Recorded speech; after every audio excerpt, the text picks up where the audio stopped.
Aloha! This is Jason from Hawaii. Welcome to a special edition of the Comics for Fun and Profit podcast. In this episode, I will be interviewing returning guest writer Eric Palicki. He is here to promote his new Kickstarter, Manticore Volume Number 1. It is a 56-page, full-color, oversized, hardcover graphic novella that is a standalone introduction to the What Rough Beast saga. This campaign is currently underway and it will end on Thursday, August 12th. Now, before we start our interview, I just want to give a brief history about Eric. So Eric is currently writing the 5-part limited series Blacksmith from Ahoy Comics that is in shops right now. Well, the first issue is in shops right now. And he is working as an editor and a writer on another Kickstarter campaign that just finished earlier this month called Deadbeats London Calling, it's from a Wave Blue World Publishing, correct? That's all correct. Okay. So London Beats, London Calling, it's a horror anthology graphic novel that's coming out on September 15th at your LCS, and it's going to be $19.99. The previews code for that for that collection is JUL211418. So please let your shops know about that. And also to Eric, correct me if I'm wrong, you guys are also releasing Deadbeats Volume 1 also on the same day. Is that correct? Yeah, it'll be a re-release of the original graphic novel that was first released in 2019. Okay, all right. So if you guys love horror, if you guys love music, what a great combination. So if you guys can just, go to your LCS and let them know to order this. Now, I'm going to ask Eric, did I miss anything? No, that's a very comprehensive list of what I've got going on right now, at least as far as what I can talk about. Okay, all right. Now, okay, and I'm going to say, before we start the interview, how are you doing today, Eric? I am doing well. I'm very well. How are you? How are you this morning? No, I'm doing good. I've already had my cup of coffee. Yeah. I'm on number 2 right now. Some really good Hawaiian coffee that a friend sent me. Oh, that's cool. Thank you. So cool. Thank you. Okay. Now, now for our listeners, either if you're a new listener or a longtime listener, I'm not going to go through Eric's origin story. If you're interested in, hearing how Eric, got into comics, his first comics and so forth, please check out my interview with him in the Comics for Fun and Profit podcast episode number 644. And that was released on June 3rd of 2021 of this year. Now, on today's episode, we'll be, basically focusing on his new Kickstarter, Manticore. So, okay, so Eric, I'm just going to jump in. What is the premise for this story? Sorry. So Manticore is the story of Sheila Cross, a 20-something med school dropout who is sort of directionless in her life. And one day, a package and a letter from her grandmother arrives, revealing that she has inherited her grandmother's pet monster. Now, this is a world where monsters don't exist as far as everyone knows. So, needless to say, Sheila is floored first by the news that her grandmother has passed away, and second of all, that she has inherited this very strange gift.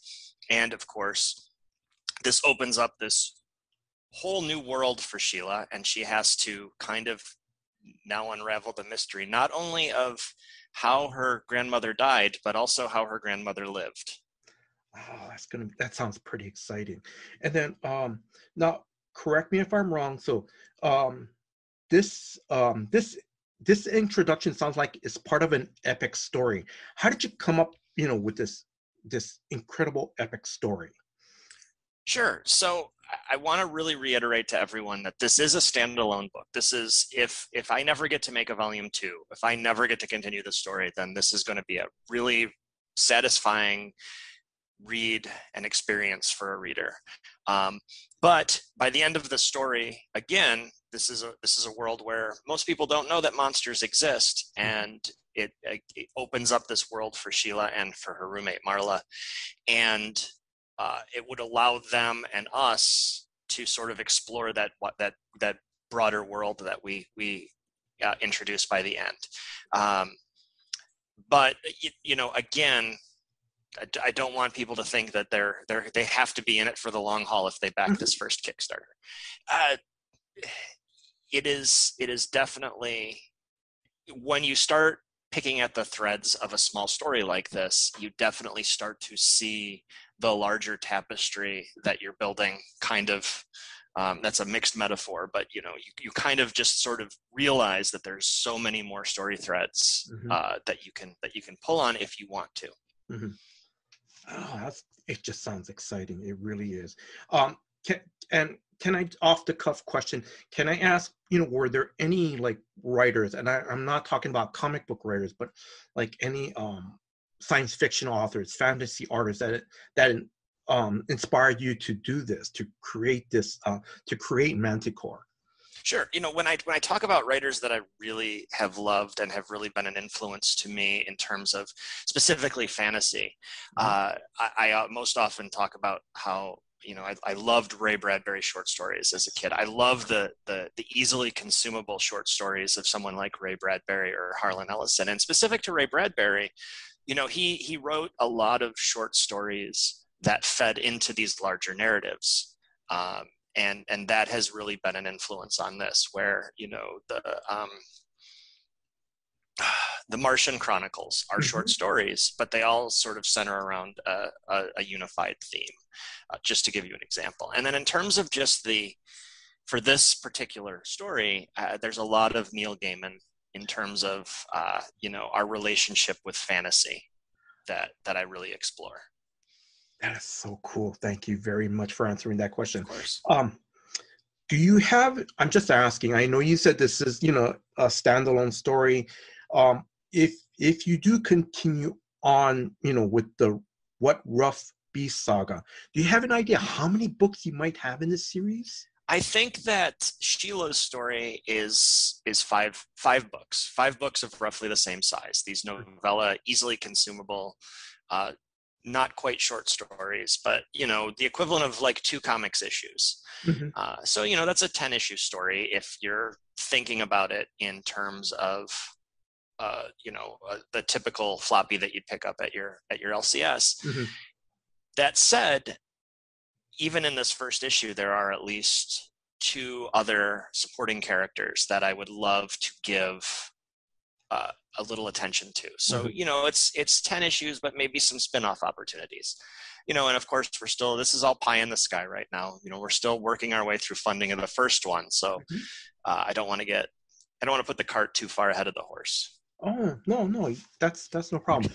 And I just wanted to remind listeners, and right now correct me if I'm wrong, right now, the campaign, I believe it's been about 55% by now funded? Yeah, we're 1 week into the campaign and we're almost at 60% funded. I checked just before we went on the air, and we're moving along at exactly the clip I was expecting. I didn't expect us to reach funding in an hour.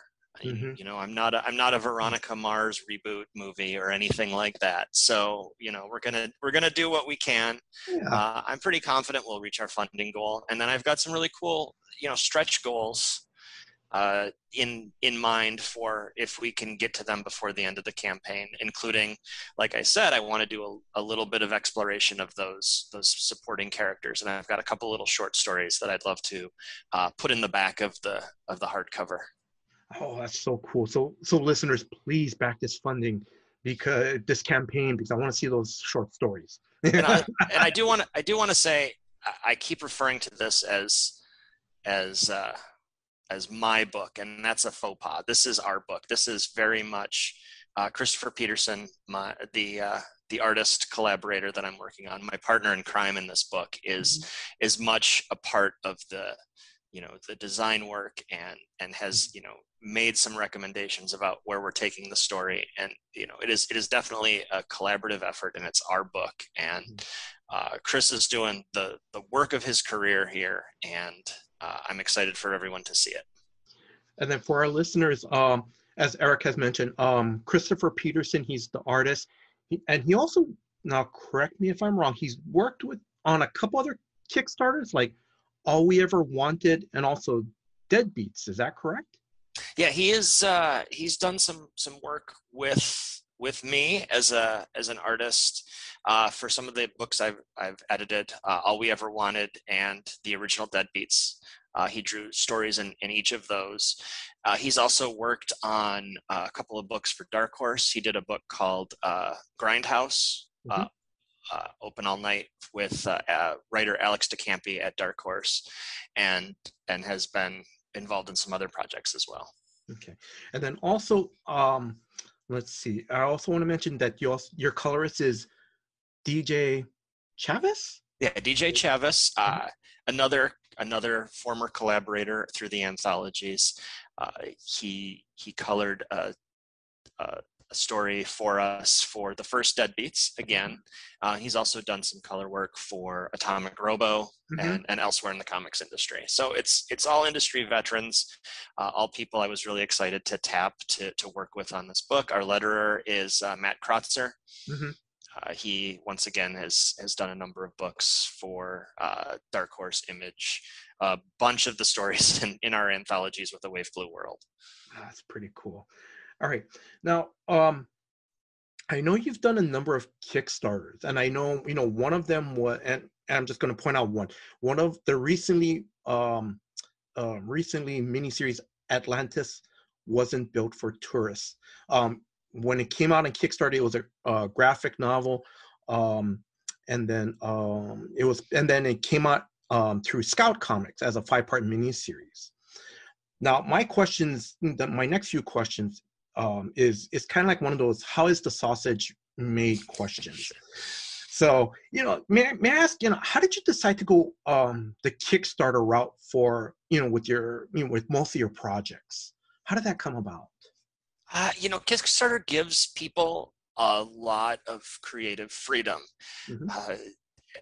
Atlantis Wasn't Built for Tourists was kind of an offbeat title, kind of an offbeat book. It's a mix-up of horror and it's modern set, but it's got a lot of sensibilities of a Western. I often describe it as H.P. Lovecraft meets Sergio Leone when I talk about the story and the book I'm telling. So I didn't know what the audience was, and Kickstarter allows you to put these projects up, and it's a little bit like a canary in a coal mine. You can sort of figure out if there really is a market for these books, if readers are going to glom onto the stories the same way you do. I'm a big fan of the philosophy of make the books that you want to read.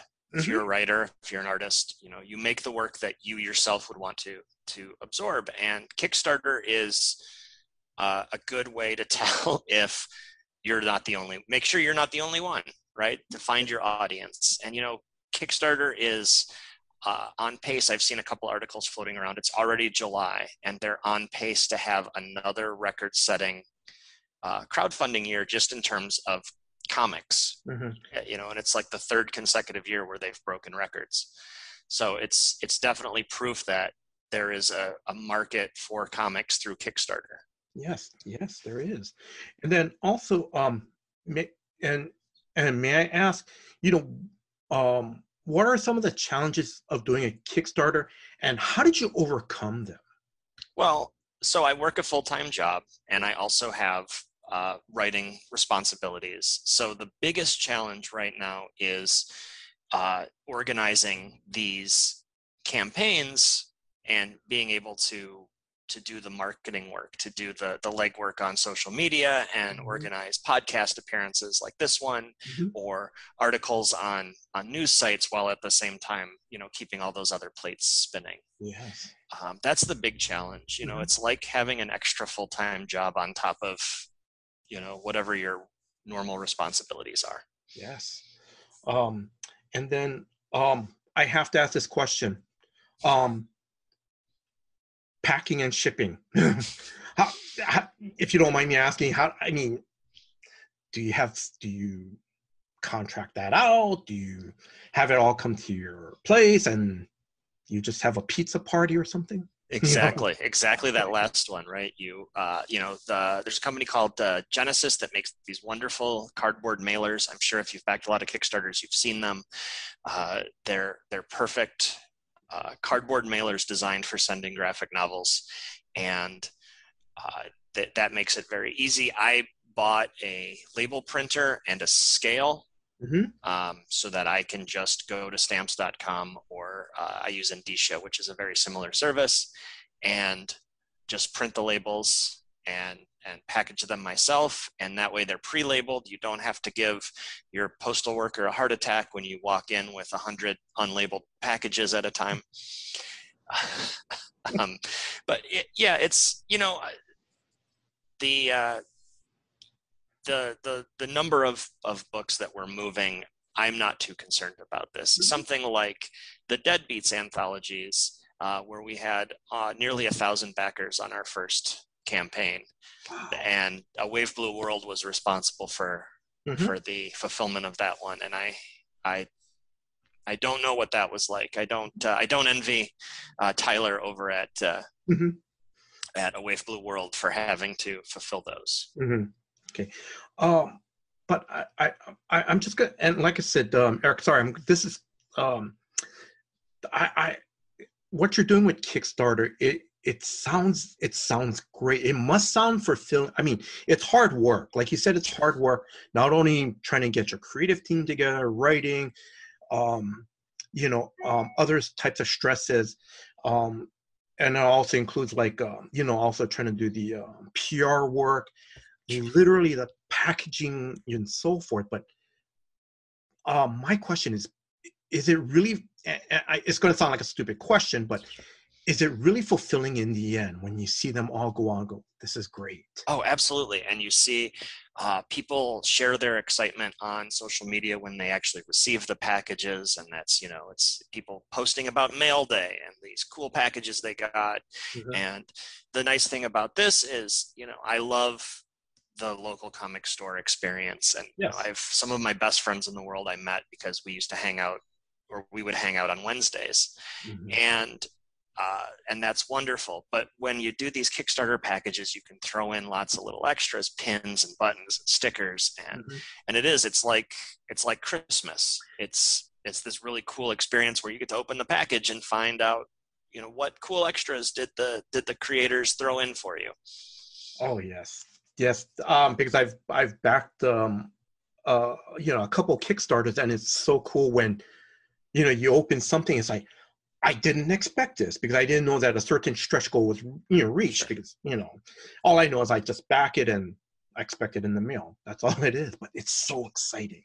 Yeah, and there's definitely this cool feeling of being privy to secret knowledge when you back a Kickstarter, right? Like, you open the package and it's a book that most people haven't heard of, and it's a wonderful story, and it comes with all these cool items. And like, I get to be the person who, even if this book goes on, like Atlantis Wasn't Built for Tourists went on to become a Scout miniseries after the Kickstarter was fulfilled, but there's that element of I was on the ground floor. I discovered this before everyone else. Oh yeah, and if you don't, I'm sorry, I'm going to add on to that. And like you said, is not only are you on the ground floor, but but also too, you get to tell your friends, and then when like you said, when Atlantis wasn't built for tourists, when Scout Comics printed that out, it probably took a few, I can't remember, like a few months or so before it hit shops. But already someone who had the graphic novel already read it and just told their friends, oh, when it comes out, pick it up. All that buzz and excitement spreads. Yeah. One of the coolest things that had happened to me with that book was, after the Kickstarter was fulfilled, but before the issue came out, a colleague of mine, or a contemporary of mine in the comics industry, came up to me, and I didn't even know he had backed the project. And he said, hey, I heard Scout picked this book up. That's great. It really was a book that deserved a wider audience. And that was just the best compliment that you can get as a comics creator that uses Kickstarter. Ah, that's so cool. That is so cool to hear. Um, Sorry. So Eric, I'm going to ask, before I move on, um, any last words or thoughts about Manticore, your current Kickstarter right now? Sure. I wanted to just talk just a little bit about the format. Yes. We are doing this in, it's going to be roughly 9 by 12 inches hardcover. Mm-hmm. We're really sort of borrowing from that, that European, French, Belgian graphic novella style that I kind of fell in love with it because other American creators have done similar projects through crowdfunding. Ron Mars and Matthew Dow Smith did a couple of books through Ominous Press, and then Chip Mosher and Peter Krause did Blacking Out, Mm-hmm. also on Kickstarter. And I just sort of fell in love with the format, and I really like the idea of this item that is going to be a very beautiful object in its own right. I think in my previous appearance, I talked about my first experiences with comics and how I discovered comics because a friend of mine had a ragged issue of Wolverine lying around his house, and the spine was rolled and the cover was barely still attached. Mm-hmm. It was falling apart, but I loved the experience of reading that. And I want Manticore to be that sort of experience for someone. Someone can pick it up. And the reason that we're making it a hardcover and making it durable is because I want it to be something that can last, and something that, it will have that same experience to read it, but it won't fall apart on you. Mm-hmm. And so that's kind of the goal with this book. No, and no, and that's great. And and it's great because also too, it's gonna stand out a little more among. Now, I love collected editions, trade paperbacks and so forth, but it's going to stand out a little bit more for me. I'm going to say it's for me, because if I look at my shelf with all my hardcovers, I have to spend 2-3 minutes to go, which one is it? Which one is it? But with the size of Manticore, it's like, oh, there it is. If I want to reread it again. Yeah. And I hope you do. Yes, yes. Okay, so now I'm going to move on to Deadbeats, London Calling. And again, sure. I'm going to mention, again, it's going to be in your LCS on September 15th, along with a reprint, correct, of Deadbeats Volume 1, correct? Yes. Okay. So may I ask, can you give a brief description of, well, I mean, we already covered it already. What am I saying? So basically, it's a horror music. It's a horror music anthology series, right? Yes. So this is an off the cuff question. Was it a Wave Blue World that came up with the idea of this anthology series, or how did the idea of an anthology series come about for this? Sure, that was all the work of Joe Corallo, my co-editor on both volumes. Mm-hmm. He actually came to the idea of wanting to create an anthology of stories that all involved music in some way.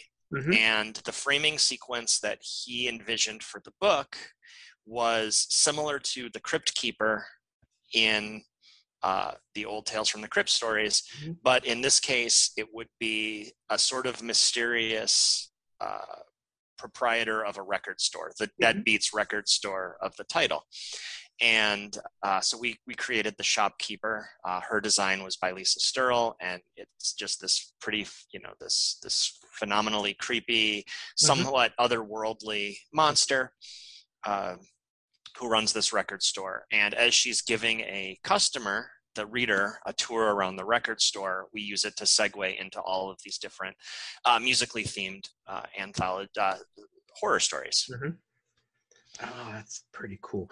Now I'm going to ask, for London Beats, London Calling, who are some of the creators involved in the London Calling volume? Sure. Well, I myself have a story that I'm really proud of. I just signed it on the colors this morning, and it is a collaboration with a Sri Lankan artist named Sachi. Mm-hmm. And it tells the secret true story behind one of the most infamous celebrity deaths of the 20th century. And I'm not going to say anything more than that, but I am extremely proud of the story I did. But in terms of the other creators that we got to work with this time, we've got Ron Mars working with a new artist named Salvador Velasquez. They just turned in this phenomenal story. We've got Lila Sturgis, Jody Hauser, Eva Cabrera, William Mesner Loebs. Oh, yes. Kelly Williams, Adam Gorham. Liana Kangas is actually writing a story this time. She actually drew a story for the first volume, and she'll be writing this time. A number of creators. That's just off the top of my head. I'm sure I'm forgetting some of the other creators of note, but it's just a phenomenal lineup. We were, as things obviously progress when you put a book like this together, you have doubts. Is it going to be, is it all going to come together in the end? And I will say that it has just been a phenomenal experience. And I think the sequel, if anything, is equal or superior to the first volume. And I'm extremely proud of the first volume. So please do check out Deadbeats to London Calling. And, if you haven't seen the first one, definitely pick up the first volume on September 15th. Yeah. Okay, now, Eric, your story, you already got me intrigued.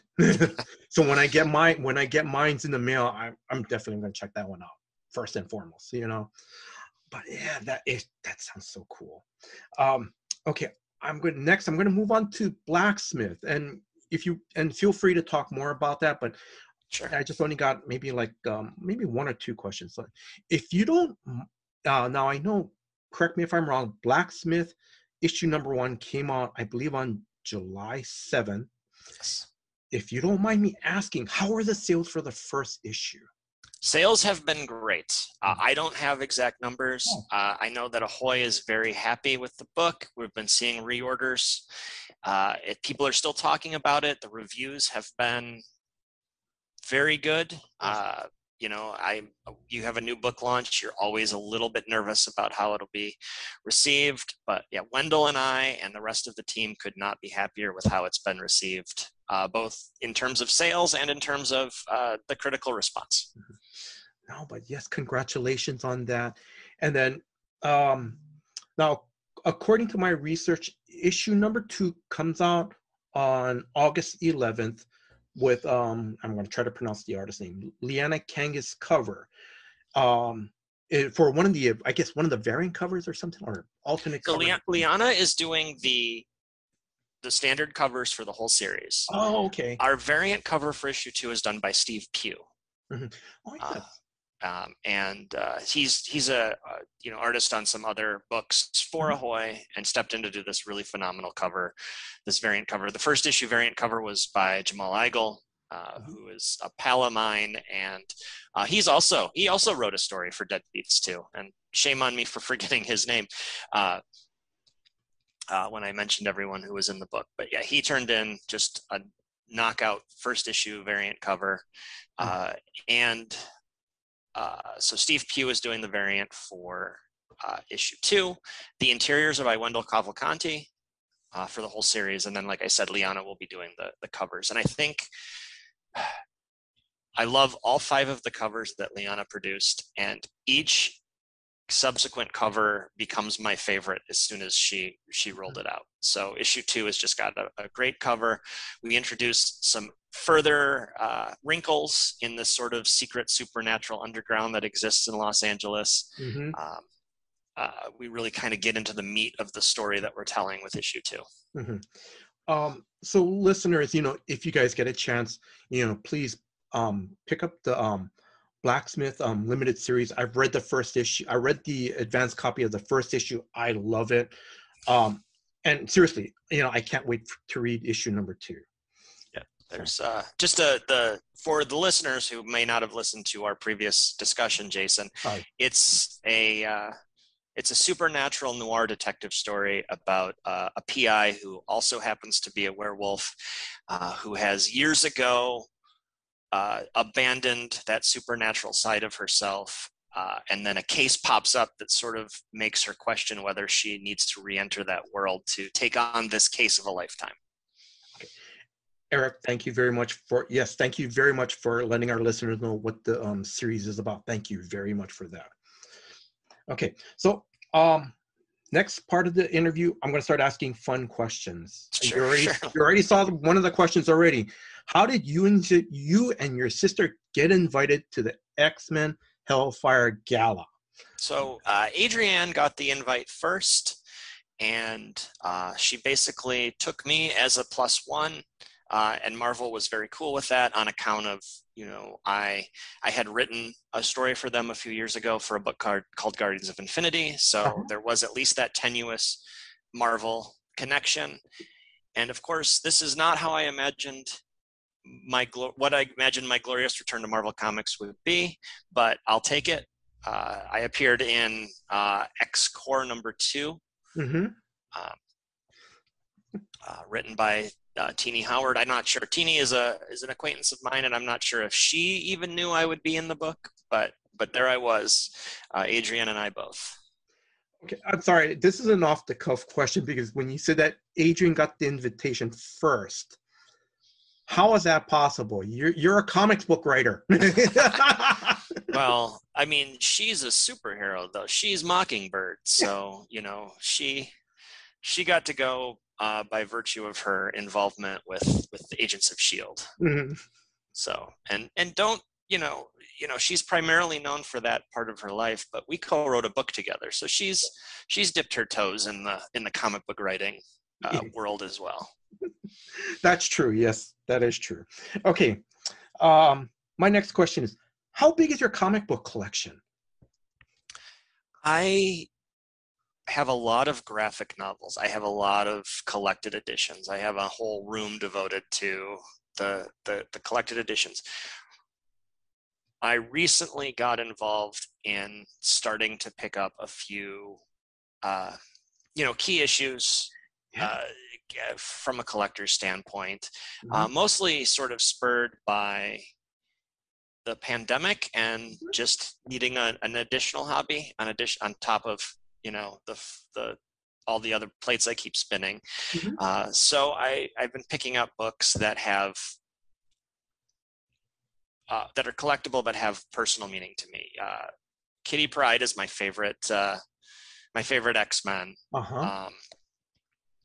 And on top of that, she's a character I got to write one time. So I recently acquired a copy of her first appearance. I have the first appearance of Bobby Morse as Mockingbird, because of the connection to my sister. Yes. And little bits and bobs like that. I'm a big fan of trying to find some books that I really enjoyed as a kid when I first started collecting comics in the early 90s.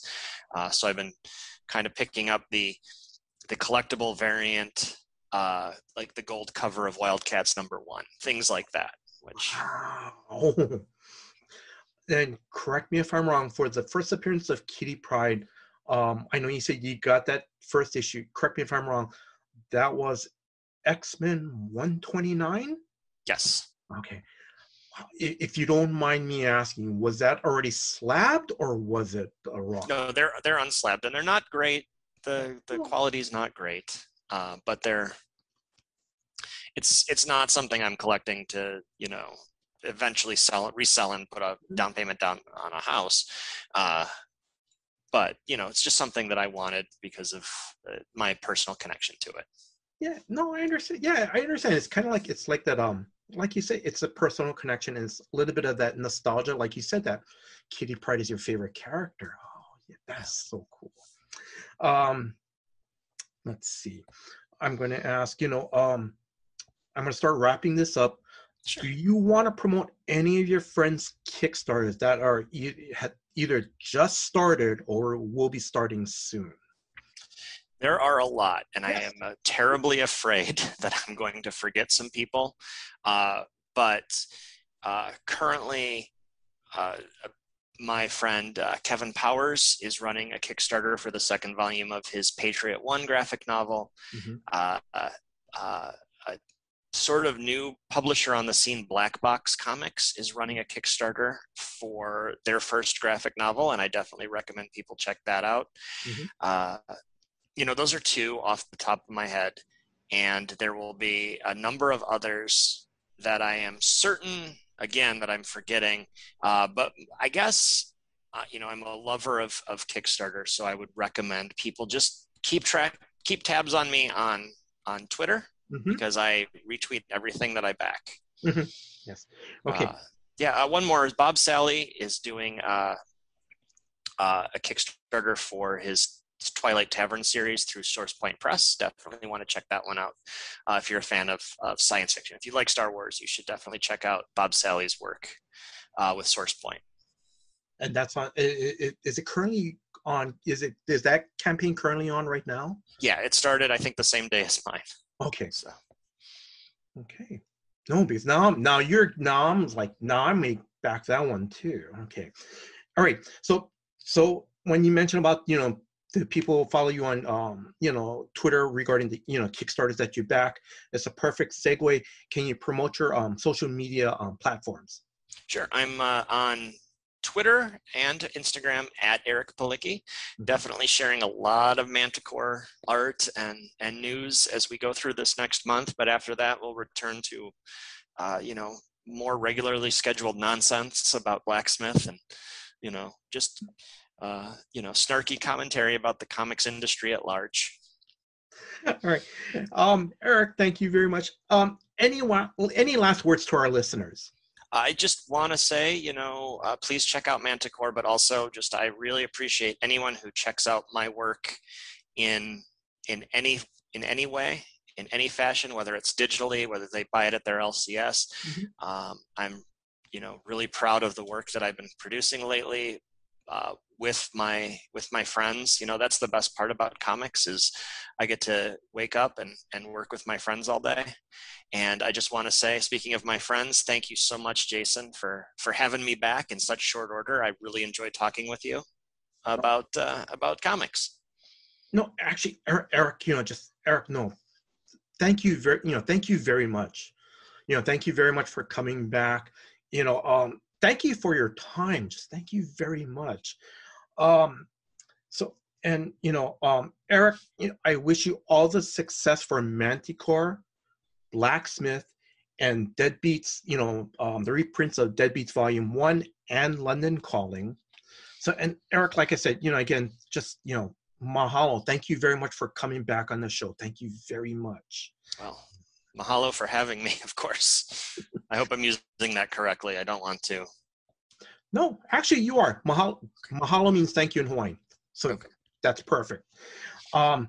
Now, for our listeners, if you're interested in backing Eric's Manticore original oversized hardcover graphic novella, please go to Kickstarter.com.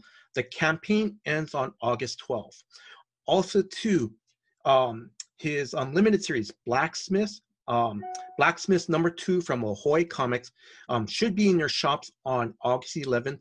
The preview code for that is JUN211214.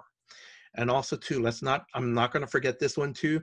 Deadbeats London Calling will be in your shops on September 15th. That previews code that I know of is JUL211418. And the cost for that collection is $19.99. And also too, on the same day as September 15th, also, Deadbeats Volume 1 reprint will be also in stores at that time as well. Do you want to add anything else, Eric, before I wrap this up? No, that was fantastic. Again, thank you for that very comprehensive list of what I've got coming. Just the other comment would be that Blacksmith is monthly, so issue 3, 4, and 5 will be out in September, October, and November, respectively. So, just let your LCS know you want to subscribe to the full series and, do me a solid there. So. No, thank you very much, Eric. Thank you. And, And I want to thank Drew, the co-host of Comics for Fun and Profit. Drew, thank you very much for putting this episode together. Thank you for all your hard work behind the scenes. And if you are a new listener, please check out new episodes of Comics for Fun and Profit that comes out every Saturday. And I want to thank you, the listeners. Thank you very much for your time. Thank you for listening to this episode. Until next time, guys. Aloha. Aloha.